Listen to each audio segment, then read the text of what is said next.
الحمد لله رب العالمين والصلاة والسلام على سيد الأنبياء والمرسلين أما بعد فأعوذ بالله من الشيطان الرجيم بسم الله الرحمن الرحيم نور کے پیکر تمام نبیوں کے سرور صلی اللہ تعالی علیہ وسلم کا فرمان روح پرور ہے، اہل مدینہ یعنی مدینہ شریف میں رہنے والے اہل مدینہ پر ایک زمانہ ایسا ضرور آئے گا کہ لوگ خوشحالی کی تلاش میں یہاں سے چراگاہوں کی طرف نکل جائیں گے۔ ایک وقت ایسا آئے گا کہ یہ لوگ چراگاہوں کی طرف نکل جائیں گے خوشحالی کی تلاش میں۔ پھر جب وہ خوشحالی پا لیں گے تو لوٹ کر آئیں گے اور اہل مدینہ کو اس کشادگی کی طرف جانے پر آمادہ کریں گے، یعنی دوسرے لوگوں کو بھی کہیں گے چلو وہاں چلتے ہیں۔ حالانکہ اگر وہ جان لے تو مدینہ ان کے لیے بہتر ہے، اگر وہ جان لے تو مدینہ ان کے لیے بہتر ہے۔ کسی شاعر نے کیا ہی خوب کہا ہے، ان کے در کی بھیک چھوڑی، ان کے دربار کی بھیک چھوڑی سروری کے واسطے،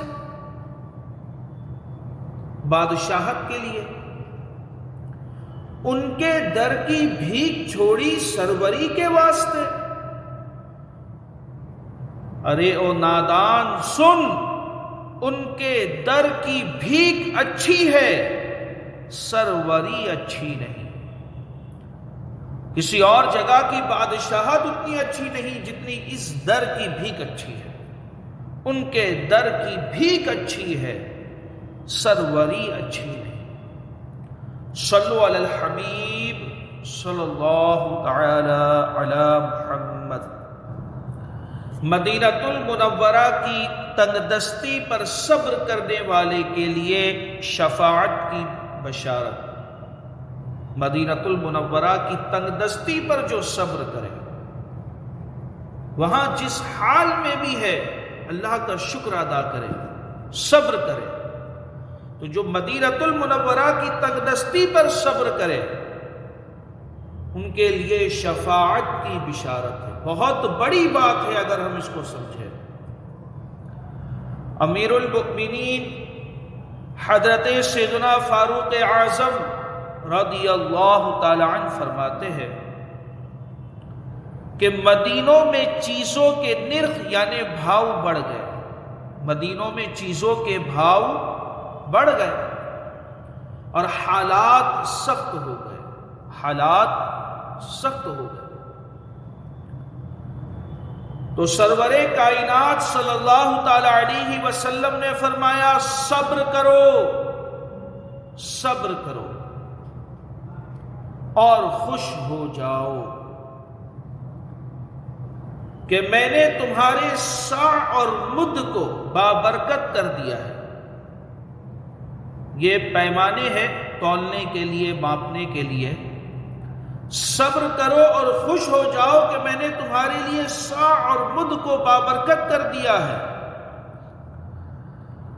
اور اکٹھے ہو کر کھایا کرو، مل جل کے اکٹھے ہو کر کھایا کرو، کیونکہ ایک کا کھانا دو کو اور دو کا کھانا چار کو اور چار کا کھانا پانچ اور چھ کو کفایت کرتا ہے۔ اور بے شک برکت جماعت میں ہے، برکت جماعت میں ہے۔ تو جس نے مدینے کی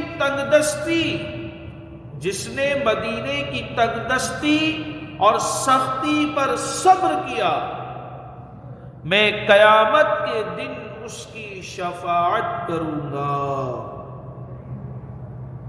جس نے مدینے کی تنگدستی اور سختی پر صبر کیا، میں قیامت کے دن اس کی شفاعت کروں گا۔ اسألک الشفاعت یا رسول اللہ، گویا اس کے حق میں گواہی دوں گا، اور جو اس کے حالات سے منہ پھیر کر مدینے سے نکلا، اللہ عز و جل اس سے بہتر لوگوں کو اس میں بسا دے گا۔ اللہ عز و جل اس سے بہتر لوگوں کو اس میں بسا دے گا۔ اور جس نے اہل مدینہ سے برائی کا ارادہ کیا، اہل مدینہ سے برائی کا ارادہ کیا، نقصان پہنچانے کا ارادہ رکھا، اللہ عز و جل اسے اس طرح پگھلا دے گا جیسے نمک پانی میں پگھل جاتا ہے۔ شاہ کونین نے جب صدقہ بانٹا، شاہ کونین نے جب صدقہ بانٹا، زمانے بھر کو دم میں کر دیا خوش، زمانے بھر کو دم میں ایک لمحے میں کر دیا خوش۔ صلو علی الحبیب صلی اللہ تعالی علی محمد۔ مدینہ طیبہ کی تکالیف پر صبر کی فضیلت اور اس کے بے شمار فضائل ہے۔ دعوت اسلامی کے اشاعتی ادارے مکتبۃ المدینہ کی مطبوعہ 243 صفحات پر مشتمل کتاب بہشت کی کنجیہ صفحہ 116 پر ہے۔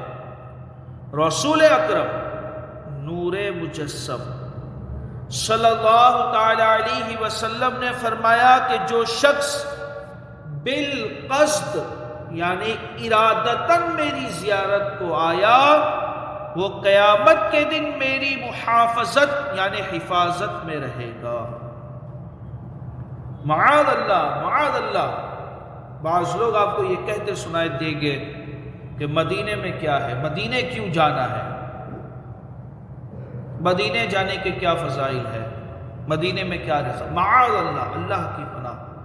اللہ ہمارے دلوں میں اور ہماری نسلوں کے دلوں میں عشق مصطفیٰ صلی اللہ تعالی علیہ وسلم بسا دے، مدینے کی محبت بسا دے۔ جو شخص بالقصد یعنی ارادتاً میری زیارت کو آیا، حضور فرما رہے ہیں، حضور کا فرمان عالی شان ہے، جو شخص بالقصد یعنی ارادتاً میری زیارت کو آیا، قیامت کے دن میری محافظت یعنی حفاظت میں رہے گا۔ کتنی بڑی بات ہے کہ حضور کے دامن میں جگہ ملی ہوگی، حضور کے حفاظت میں ہم رہیں گے۔ اور جو شخص مدینے میں سکوت یعنی رہائش اختیار کرے گا اور مدینے کی تکالیف پر صبر کرے گا، تو میں قیامت کے دن اس کی گواہی دوں گا، قیامت کے دن اس کی گواہی دوں گا اور اس کی شفاعت کروں گا۔ اور جو شخص حرمین یعنی مکے مدینے میں سے کسی ایک میں مرے گا، سننے والی بات ہے، عاشقان رسول حرمین شریفین کے لیے جو تڑپتے ہیں اس کی وجہ یہ ہے۔ اور جو شخص حرمین یعنی مکے مدینے میں سے کسی ایک میں مرے گا، اللہ عز و جل اس کو اس حال میں قبر سے اٹھائے گا کہ وہ قیامت کے خوف سے امن میں رہے گا، وہ قیامت کے خوف سے امن میں رہے گا۔ اللہ عز و جل ہمیں حرمین شریفین کی بہاریں نصیب فرمائے، بار بار با ادب اور مقبول حاضری، شوق اور ذوق اور رقت بھرے انداز میں نصیب فرمائے، آمین۔ صلو علی الحبیب۔